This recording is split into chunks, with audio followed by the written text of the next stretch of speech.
Hello అండి.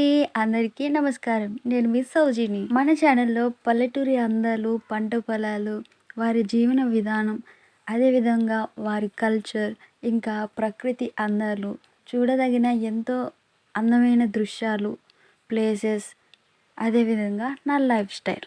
ఇలా ప్రతి ఒక్కటి నేను వీడియోగా క్రియేట్ చేసి మీ ముందుకైతే తీసుకొస్తాను. మన వీడియోస్ గనుక ఫస్ట్ టైం చూసి మీకు నచ్చినట్లయితే తప్పకుండా సబ్స్క్రైబ్ చేయండి. అదేవిధంగా మన వీడియోస్కి ఒక లైక్ అయితే ఇచ్చేయండి. ఇంకొక చిన్న రిక్వెస్ట్ ఏంటంటే మన వీడియోస్ని తప్పకుండా మీ సోషల్ మీడియా అకౌంట్స్లోకి అయితే షేర్ చేయండి. అదేనండి, మీ ఫ్యామిలీకి మీ ఫ్రెండ్స్కి అయితే తప్పకుండా షేర్ చేసి నాకు సపోర్ట్ చేస్తారనేసి అనుకుంటున్నాను. ఇప్పుడు మన టాపిక్ అయితే వచ్చేద్దాం. జొన్నలు అనే వాడు మీరు వినే ఉంటారు, అండ్ కొంతమంది అయితే చూసుంటారు, ఇంకా వాటిని తిని కూడా ఉంటారు.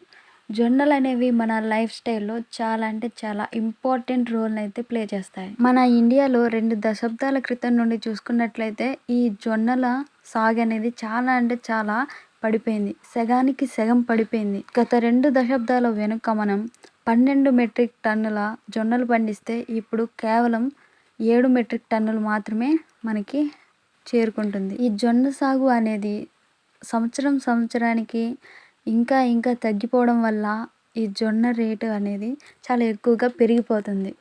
దీనివల్ల మనకి మంచి ప్రోటీన్ ఫుడ్ అనేది కూడా దూరం అవడం జరుగుతుంది. ఇక మా ఊరి విషయానికి వస్తే ఈ జొన్న సాగు అనేది చేయడం చాలా అంటే చాలా తక్కువ. ఇక రానున్న కాలంలో ఈ జొన్న సాగు అనేది చేస్తారో చేయరో కూడా తెలియడం లేదు. నాకైతే మా ఊరు పొలాల్లో ఇవి చాలా రేర్గా కనిపించాయి. మా ఊర్లో ఎక్కువగా వేసేది మిర్చి, ఇంకా మొక్కజొన్నలు, అదేవిధంగా పొగాకు. ఈ మూడిటి సాగు ఎక్కువగా జరుగుతుంది. ఇక ఈ జొన్న, పెసరు, మినుము అనేవి చాలా అంటే చాలా తక్కువగా సాగు చేయడం జరుగుతుంది. మా ఊర్లో అనే కాదు, చాలా ఊర్లలో జొన్న సాగు, ఇలా చిరుధాన్యాలు పండించే పంటలు అయితే చాలా అంటే చాలా తగ్గించేశారు. దీనివల్ల ఏం జరుగుతుంది అంటే మనం హెల్దీ ఫుడ్ని వదిలేసి కేవలం డబ్బుల కోసం మనం పంటలు వేసుకోవడం కరెక్ట్ కాదు. డబ్బులు పెట్టి మనం హెల్త్ని అయితే కొనుక్కోలేం కదా. హెల్త్ గురించి చెప్పాలంటే మన పూర్వీకులే సరిపోతారు. ఇక మన పూర్వీకుల విషయానికి వస్తే వాళ్ళు ఎక్కువగా జొన్నలు అయితే తిన్నారు. అదేనండి, జొన్న అన్నం కానీ, ఇంకా జొన్న రొట్టెలు కానీ, ఇలా జొన్నలతోనే పండించిన పంటల్లో వాటితోనే ఆహారం చేసుకొని తినేవాళ్ళు. ఆ విధంగా వాళ్ళు ఎలాంటి సైడ్ ఎఫెక్ట్స్ లేకుండా, ఇంకా అదేవిధంగా చాలా గట్టితనం, ఇంకా మంచి హెల్దీనెస్ అయితే ఉన్నారు. ఇప్పటికీ మన దగ్గర చాలామంది, ఐ మీన్ 100 ఇయర్స్ నిండిన వాళ్ళు కూడా ఉన్నారంటే నమ్ముతారా? అది ఇలాంటి చిరుధాన్యాలు తిని మంచిగా హెల్దీ ఫుడ్స్ తీసుకున్న వాళ్ళు మాత్రమే అలా ఉన్నారు. మన పూర్వీకులు ఎలాంటి ఎరువులను వాడకుండా స్వతహాగా అవే మొక్కలన్నీ పెరిగి కాయలు కాసి ఆ తర్వాత వచ్చిన ఫుడ్ని అయితే వాళ్ళు తీసుకోవడం జరిగింది. ఇలా ఆర్గానిక్గా పెరిగిన పంటల వల్ల మన హెల్త్ అనేది కూడా చాలా అంటే చాలా మంచిగా ఉంటుంది. అదేవిధంగా మన ఇమ్యూనిటీ సిస్టమ్ అనేది కూడా చాలా అంటే చాలా మంచిగా ఉంటుంది. ఇక మన పూర్వీకులు మనకి దైవం లాంటి వాళ్ళే అని చెప్పుకోవచ్చు. ఎందుకంటే వాళ్ళు నేర్పిన ప్రతి పద్ధతి కూడా మనకి మంచిని చేస్తుంది.